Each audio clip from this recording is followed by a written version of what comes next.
Monster Reading Buddies. This week you will be reading the story Monster Reading Buddies and answering 2 written comprehension questions. Your first question will be on Tuesday for homework, and your second question will be on Thursday for homework.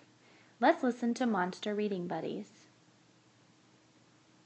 Jupe loves to read. She goes to the library each Saturday. "I will read this pirate book," Jupe says. "I will read this book about ants," she says. Jupe stacks her books.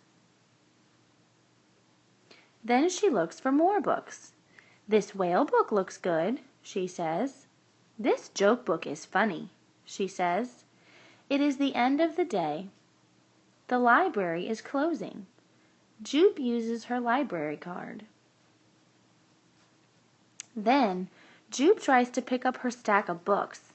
The stack is too heavy. "What will I do?" says Jupe.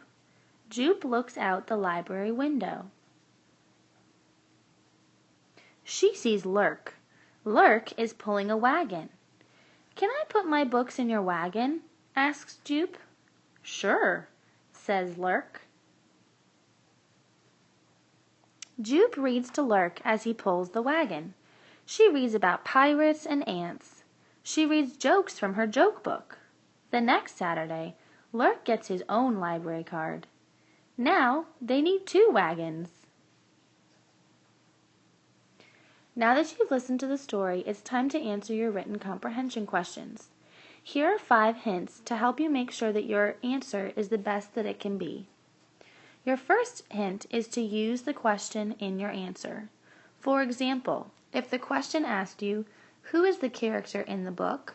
you would say, "The character in the story is." Your second hint is to use character names.